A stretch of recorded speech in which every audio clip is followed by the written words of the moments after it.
नमस्कार, मैं हूं विनोद कुमार शुक्ला। आयोग पर आपका स्वागत है।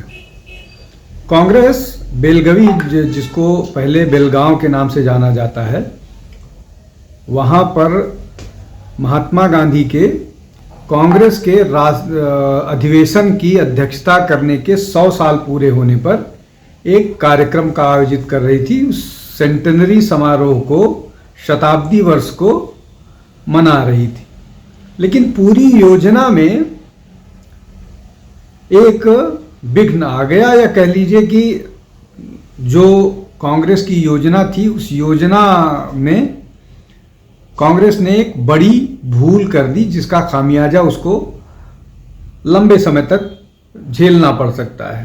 कांग्रेस के वहाँ जो पोस्टर और बैनर लगे, जिसमें मल्लिकार्जुन खड़गे से लेकर के राहुल गांधी, प्रियंका गांधी सब शामिल थे, उसमें कश्मीर का जो मैप है उसको गलत ढंग से दिखाया गया है। अब ये छोटी भूल नहीं है, ये बहुत बड़ी भूल है। किसी भी व्यक्ति को, किसी भी संगठन को अगर अपने देश का नक्शा नहीं मालूम है तो ये अक्षम्य जैसा स्थिति है। कांग्रेस के लिए ये और भी मुश्किल इसलिए है कि जब उन पर लगातार जम्मू कश्मीर को लेकर के प्रश्न किया जाता रहा है। जम्मू कश्मीर के जो हिस्सा है, भारत का जो हिस्सा है, उसको लेकर के डिस्टॉर्शन किया गया है और उसको मैप में नहीं दिखाया गया है। और ये सारे के सारे पोस्टर बेलगवी और बेलागवी और उसके आसपास, जिसको पहले बेलगांव के नाम से जाना जाता है, 2024 में उसके 100 साल पूरे हुए थे। 1924 का एकमात्र कांग्रेस का अधिवेशन है जिसको महात्मा गांधी, जिसकी अध्यक्षता महात्मा गांधी ने की थी। अब इसको लेकर के भारतीय जनता पार्टी के सभी नेता, जो मीडिया में दिखते हैं या जो नहीं भी दिखते हैं, चाहे वो कर्नाटक के नेता हों, ये शुरू हुआ था जब कर्नाटक के भारतीय जनता पार्टी के ट्विटर हैंडल से ये सब कुछ ट्वीट किया गया था। उसके बाद इस मामले को लेकर के सुधांशु त्रिवेदी, इस मामले को लेकर के शहजाद पूनावाला, सीटी रवि, इस तरह सारे लोकल नेताओं ने इसको ट्वीट किया। सबका ये कहना है कि कश्मीर को लेकर के जो कांग्रेस की नीति है, या जो सोचती है कांग्रेस कश्मीर को लेकर के, वो इस तस्वीरों में नजर आ रहा है, उससे रिफ्लेक्ट हो रहा है। अब इस सारे मामले के बाद कांग्रेस के नेताओं के साथ जोड़ा जा रहा है उन लोगों को जो कश्मीर को भारत से अलग देखते हैं। जैसे राहुल गांधी के इल्हान उमर को इसके साथ अब जोड़ करके देखा जा रहा है। इल्हान उमर कश्मीर को, जम्मू कश्मीर को भारत के अभिन्न अंग के रूप में नहीं देखती है। और अभी कुछ महीनों पहले जब राहुल गांधी की अमेरिका यात्रा के दौरान उनकी इल्हान उमर के साथ मुलाकात हुई थी और इल्हान उमर को पाकिस्तान ने बुलाया था, और वो पीओके, जो पाकिस्तान ऑक्युपाइड कश्मीर है, वहाँ उनकी यात्रा को उन्होंने सुविधाजनक बनाया था। अब ये एक मसला हो गया। दूसरा मसला जो है, जो FDL-AP है, जो सोरोस का संगठन है, जॉर्ज सोरोस का संगठन है, जिसकी को चेयर सोनिया गांधी हैं, उसका भी ओपिनियन यही है। वो जम्मू कश्मीर की स्वतंत्रता की वकालत करता है, और ये उनके जो ऑफिशियल डॉक्यूमेंट है उसमें इस तरह की बात कही गई है, जहां जम्मू कश्मीर को स्वतंत्र एंटिटी के रूप में देखा वो लोग बताते हैं, और सोनिया गांधी उसकी को चेयर हैं।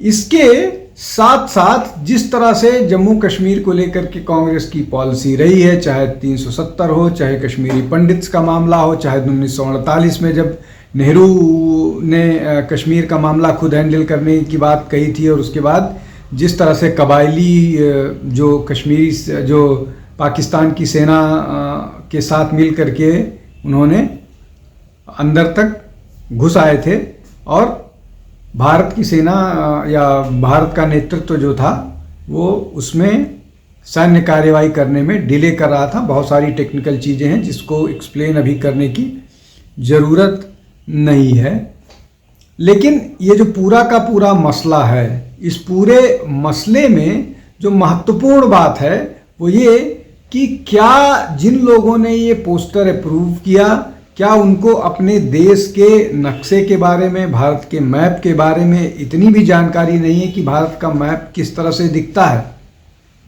और तब जब जम्मू कश्मीर जैसा संवेदनशील मामला हो, जहां पर न केवल भारतीय जनता पार्टी बल्कि बहुत सारे देश के लोगों की संवेदनाएं, बहुत सारे देश के लोगों की नज़र उस पर जाती है, तो कांग्रेस ने कुल मिलाकर के अपने पैर में एक बार फिर कुल्हाड़ी मार ली है। अंबेडकर को लेकर के वो पहले से ही घिर गए थे। संविधान चर्चा में, संविधान पर चर्चा के दौरान जिस तरह से पार्लियामेंट में उनको अलग थलग किया गया, उसके बाद फिर वो विरोध प्रदर्शन के दौरान जिस तरह से हाथापाई में 2 भारतीय जनता पार्टी के सांसद घायल हुए और उसमें सीधे तौर पर राहुल गांधी का नाम आया। उसके बाद अब ये एक नया बखेड़ा जो कांग्रेस के सर पर आ गया है। इसके अलावा दिल्ली में आम आदमी पार्टी पहले से ही उनके खिलाफ एक मोर्चा खोले हुए है। तो कुल मिलाकर के कांग्रेस के लिए ये बड़ा मुश्किल का दौर है और इन सब मामले में जो उनके अपने प्रखर मुखर वक्ता हैं वो सब भी नहीं डिफेंड कर पा रहे हैं। इन सब में महत्वपूर्ण बात यह है कि जो सबसे ज़्यादा वोकल, जो सबसे ज़्यादा एग्रेसिव उनकी प्रवक्ता हुआ करती थी सुप्रिया श्रीनय, आजकल वो भी बहुत कम नज़र आती हैं मीडिया पर कांग्रेस को डिफेंड करने के लिए, इसलिए कि एक ये मैसेज जाने लगा था कि जिस तरह की बातें सुप्रिया श्रीनेत करती हैं वो कांग्रेस का वोट बढ़ाने की बजाय घटा रहा है।